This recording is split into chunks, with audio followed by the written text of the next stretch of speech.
let's see what we're arguing about. Oh, expungement? Yes, Your Honor. Okay, very good. So numbers 3, 4, and 5, April Schoen. Yes, Your Honor. Larry Forman on behalf of Ms. Schoen. She's present and approaching. All right, good morning, Ms. Schoen. I think it's still morning. Yeah, for the next Okay. 5 minutes.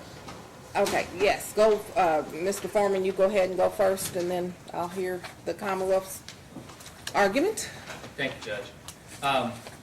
You have a case in front of you from 2017, which is Kentucky v. Jackson. And essentially, up to this point, that is really the only authority that we have with respect to the 10-year look-back window. Now, we don't have a single case directly talking about expungements, so far this is all we have. And Your Honor, I believe I've highlighted some relevant portions on, specifically on the second page. The argument, I think, is extremely simple.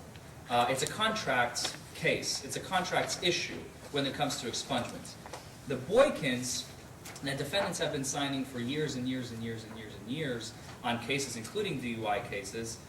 On line 13 state, are you aware that you may file a request to remove this charge from your record 5 years after completion of your sentence or probation, as long as you meet the requirements set forth in the Kentucky Revised Statutes?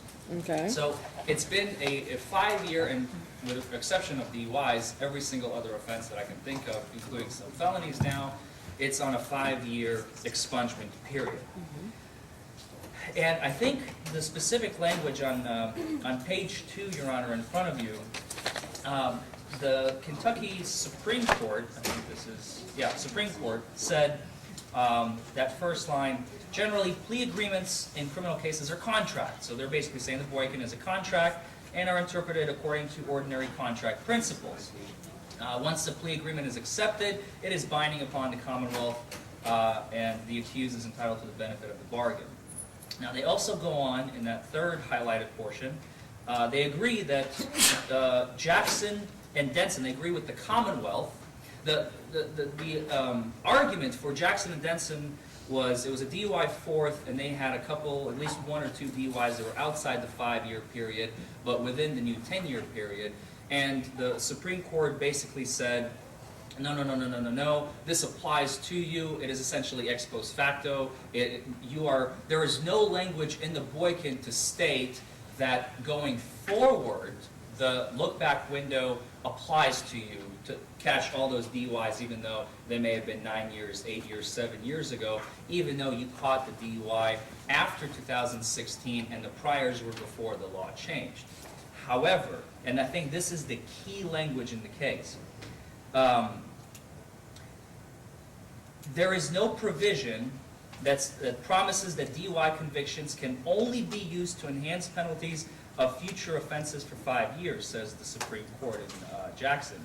We do not believe it would be reasonable for a defendant pleading guilty under the agreement to infer from some combination of the 2 provisions that the future ramification of his conviction would cease after 5 years. They were not told that, and the plea agreement contract does not say that. So they're going to the plain language of the Boykin.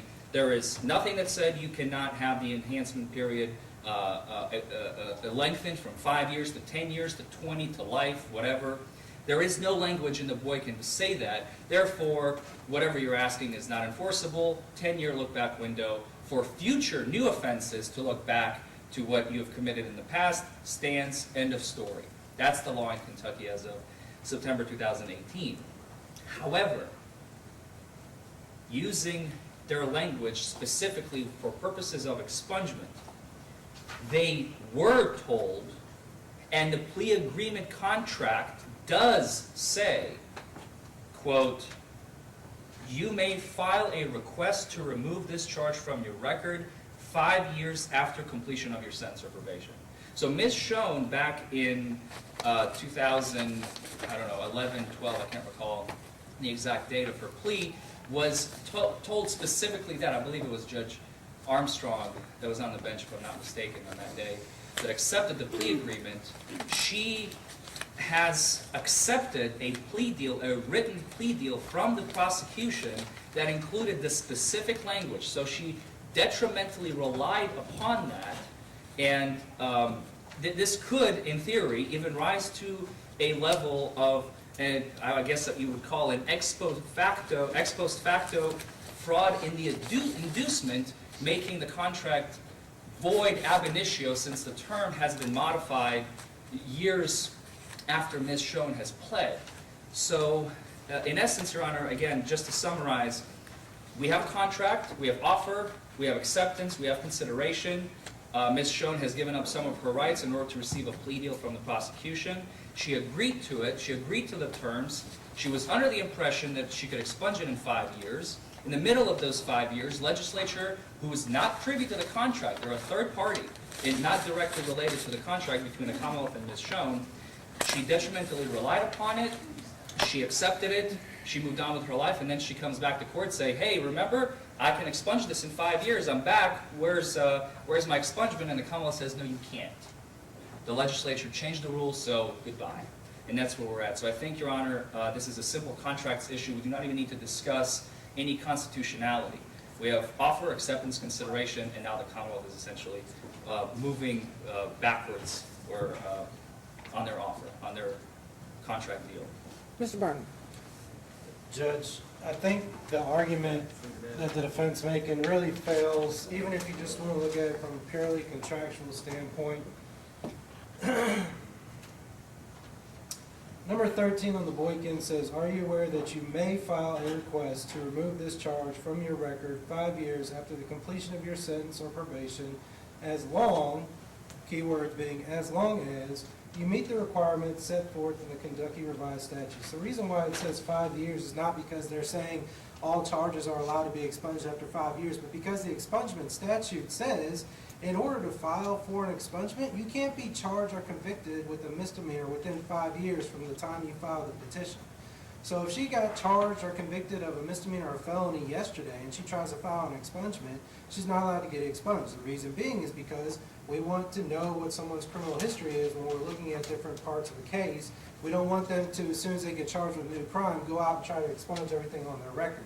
With regards to the statute says one of the things that you have to do in order to get your crime expunged is you have to, it can't be an offense that is subject to enhancement. And in this case, DUI, the look-back period is 10 years. Your Honor, with regards to this request, when she filed the expungement request, it's not like she filed it back when the look-back period was 5 years. She filed it today. The law in Kentucky today is it's a 10-year look-back period for DUIs. So even if you want to go with the agreement she made on her plea agreement, the plea agreement just said, number one, that you may file a request. It doesn't say it's going to be granted. It doesn't say you have a right to have anything expunged. It just says that you may file a request if you meet the requirements set forth in the Kentucky Revised Statute. She simply doesn't do that, Judge. She doesn't meet the requirements set forth in the Kentucky Revised Statute. So we object to the expungement. And Your Honor, just if you want to follow up, go ahead. just for 1 second, it was, I don't believe when the law changed, it has even been 5 years from Ms. Schoen at the time, so she couldn't have even done it at that point. That was my only response. Okay. You made a very, passionate argument, sir, but I do agree with the Commonwealth. It does say you may file, which she has filed. As he stated, that does not mean that the Commonwealth has to agree, nor does it mean that I have to grant the expungement. I do believe that with the law changing, it's like anything else. The law changes and you get caught in that. I don't believe that she is eligible under the law at this time, so I'm not going to grant the expungement. Thank Understood. you. Thank you, Your Honor.